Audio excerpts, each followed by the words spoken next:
Abilene, Kansas, June 1887.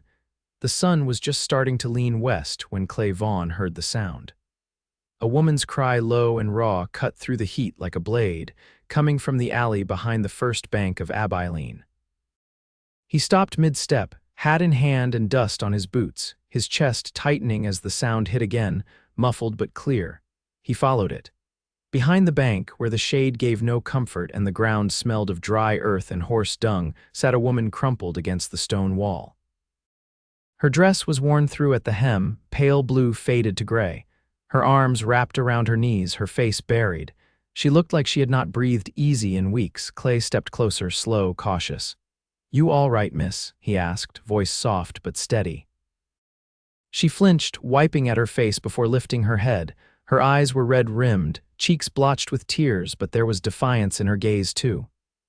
"Go away," she said, trying hard to sound strong, but her voice cracked. "Please." He did not move. "I heard you crying." The woman pressed her lips together. She looked like she wanted to vanish into the bricks. Clay dipped his head, took a breath, then sat down on the edge of a broken crate a few feet from her. "Name's Vaughn. I was coming to pay off a saddle I ordered. That's when I heard you." She hesitated. Then, with a sigh so deep it seemed to come from the soles of her boots, she said, "Nora Callahan." Clay nodded. "All right, Nora." She looked away, hands clenched tight in her skirt. I had a balance, a small one. I was supposed to pay it last week. They gave me until today. But my position at the dressmaker's was filled by someone younger and cheaper." She laughed bitterly. "So I came to beg for more time." Clay didn't speak. "They would not even let me inside," she whispered, shame thick in her throat. "Said they do not deal in charity, and if I could not pay today, they would take the room I rent and everything in it." Clay looked down at his hands. Calloused, rough, used to mending saddles and fixing fences. He was not a rich man, but he had enough. He stood, brushing off his trousers. "How much do you owe?" She blinked up at him. "What? Your balance," he said. "How much?" She stared at him like he had offered to lasso the moon. $3.50. He nodded once. Then he turned and walked back into the bank. It took less than 10 minutes. When he stepped back out, the sun had dropped lower and Nora was still sitting there, hugging her knees. He crouched beside her. "It is paid." She looked at him, stunned. Why would you do that?" Clay met her eyes, steady and sure. "Because no one should have to cry alone behind a bank.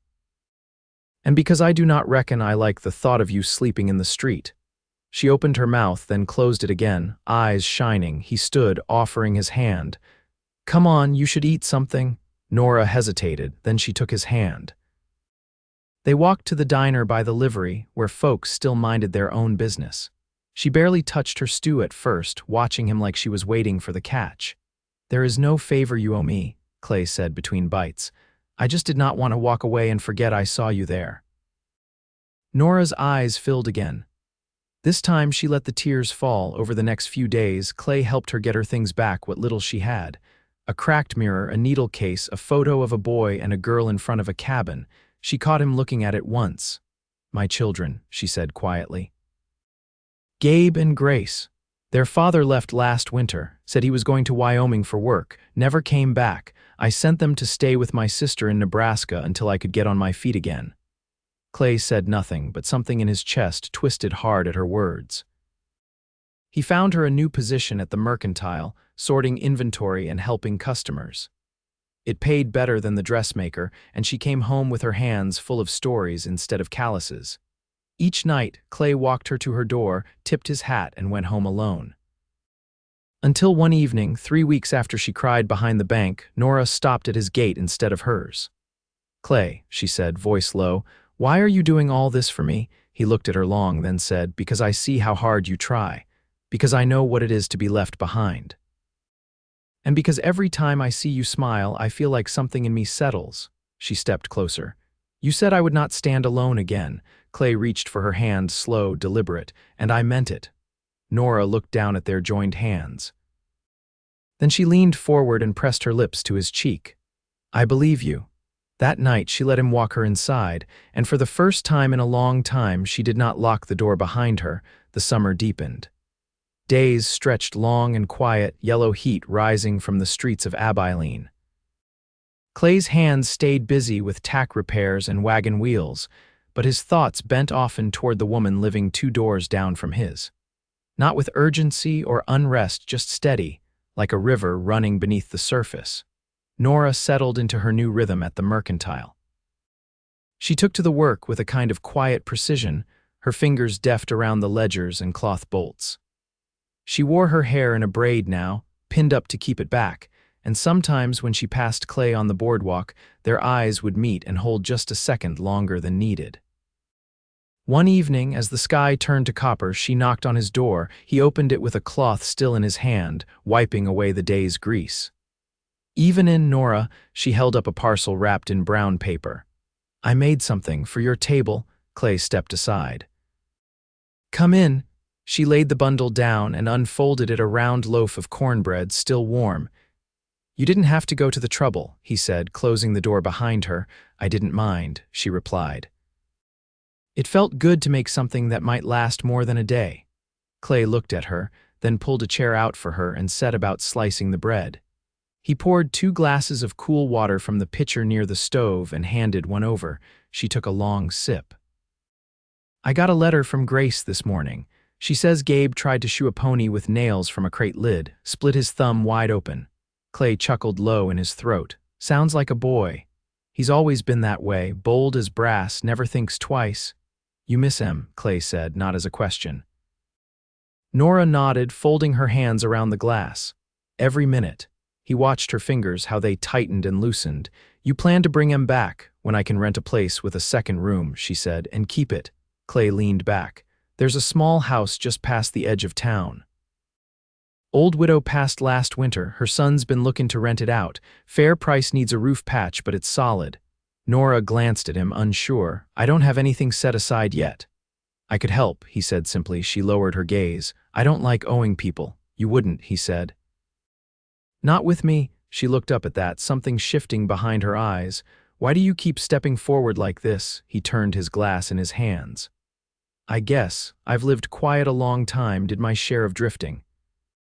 Then I heard a woman's cry behind a bank wall, and it settled something in me." She didn't speak.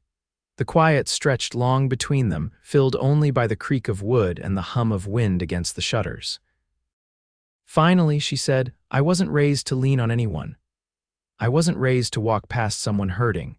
They sat in stillness after that, the cornbread between them barely touched. When she stood to leave, Clay walked her back to her door, but as she reached for the handle, her hand paused. "You ever think about leaving Abilene?" she asked, not looking at him. "I used to," he said. "Now I think about what I could build here." She nodded slowly, opened the door, and stepped inside. This time she left it open behind her until he'd gone. The next afternoon, Clay rode out to the edge of town and found the widow's son fixing a fence post. They talked plain about the house, the rent, the roof. Clay didn't offer to pay it for her. He just said he knew someone who could make that place a home if given the chance.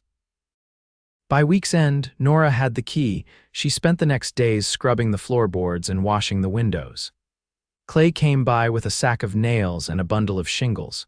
They worked without many words, but in the quiet, something steady grew. One evening, as they stood in the doorway, Nora brushed her fingers against the wood frame. "This place smells like cedar and dust," she said. "Reminds me of my father's porch back in Missouri." Clay leaned against the post. "You miss it, not the land. Just the way it felt to belong somewhere." He looked at her then, long and sure. "You do now?" She turned to him, her brow furrowing like she wasn't sure she heard right, but he didn't say more. They didn't kiss that night. But as she closed the door behind her, she leaned her forehead against it and smiled. For the first time in months, she didn't feel like a woman waiting to be swept away by the next hard wind. She felt planted, and Clay, walking back to his place under the stars, felt the same. By late July, the roof was finished. Clay had patched it with care, climbing down each evening with tar on his cuffs and dust in his throat. Nora never asked for more than what he gave, but she always met him at the gate with a basin of cool water and a clean rag, her fingers brushing his with a kind of quiet reverence he didn't know how to carry at first. On a Sunday morning, the kind that hung still and expectant, Nora stepped into the church on Main Street for the first time since her world had gone sideways. She wore a dress with a white collar she'd sewn from a scrap of muslin, and her hair was drawn back with a ribbon the color of wheat husk. She didn't sit in the back, didn't bow her head to avoid glances. She walked straight to the third pew and sat beside Clay like she'd always belonged there. After the sermon, as folks drifted out into the light, Clay turned to her and said, "You got plans for the afternoon?" She folded her hands in front of her. "No, I've got something to show you if you're willing to ride." She hesitated, then gave a single nod. "All right." He brought 2 horses around from the livery. Hers was a sorrel mare with a calm gait and a temperament easier than most. As they rode out past the cottonwoods and the dry riverbed, the town shrank behind them. Clay led the way along a narrow trail that veered west, the kind only ranchers and deer knew about. The silence between them wasn't heavy. It felt natural, like the pause between breaths. After a while, they crested a low ridge. Below them stretched a patch of grassland, green despite the heat, with a shallow creek threading through it. A few cottonwoods stood like sentinels near the water. Clay dismounted first and offered his hand. Nora took it, her boots finding the ground with a soft thud. She looked out over the land, brow furrowed. "Where are we?" "This belonged to my uncle," Clay said. "He ran cattle out here until he took sick 2 years back. It's mine now, I keep it clear, but I haven't done much else with it." She turned to him. "Why show me this?" He looked down at the creek below, then back at her. "Because I think about what comes next, not just for me, for you, for your children, and I see something here that might hold all that." Nora's breath caught, but she didn't speak. Clay watched her eyes move over the land again, her hands slack at her sides. "I'm not asking for anything," he said. "Not yet, but I wanted you to know if there's a life you want to build, I'd stand beside you in it." She didn't answer right away. Instead, she walked a few steps forward. The wind tugged at her ribbon, and she let it slip free. It fluttered down and caught in a clump of wild sage. "You're not what I expected," she said at last. Clay stepped beside her, careful not to crowd her.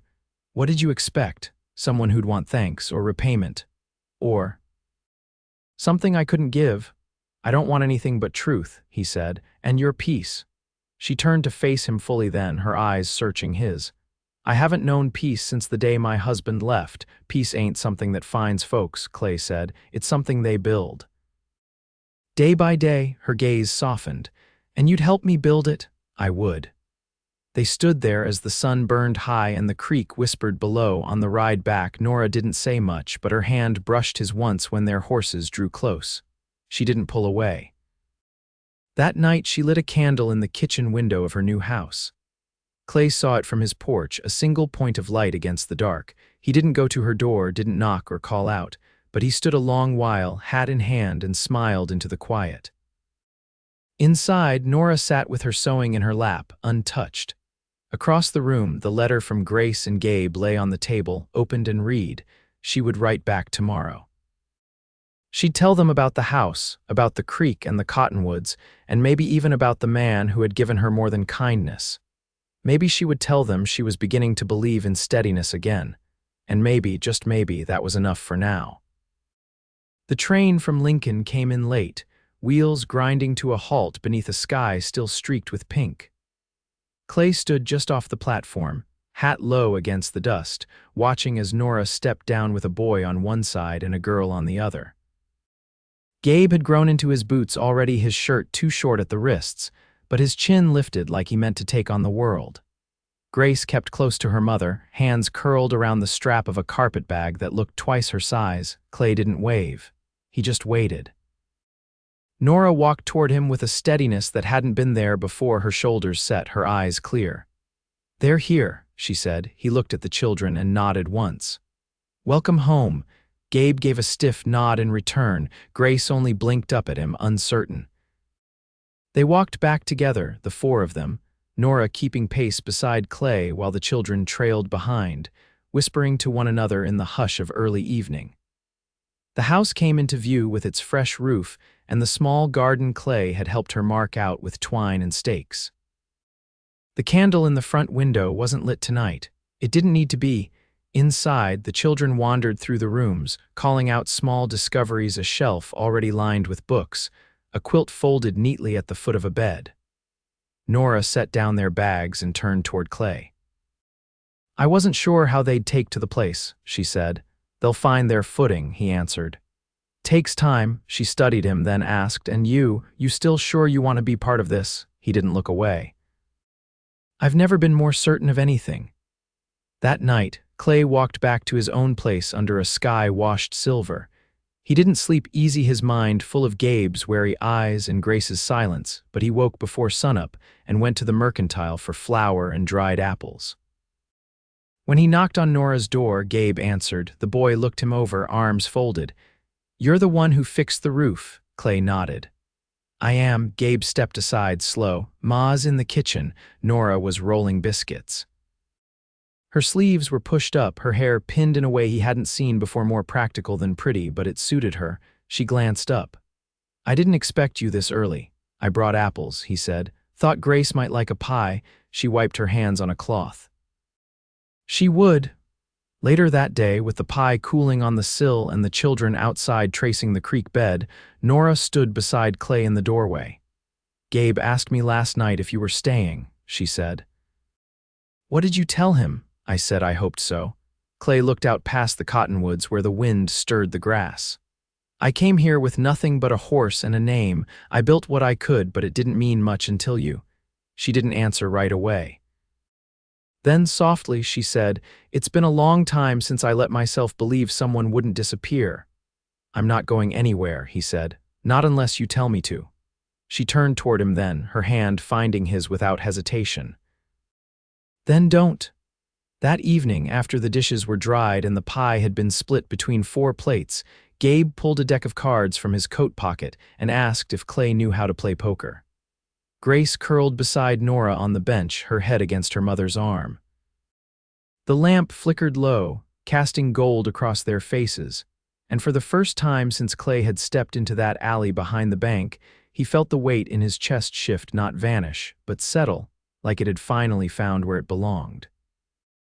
Nora glanced at him across the table, her smile small but certain. They're starting to like you, he reached for the cards. I can live with that. By the time September rose out of the heat, the garden behind Nora's house had begun to take root.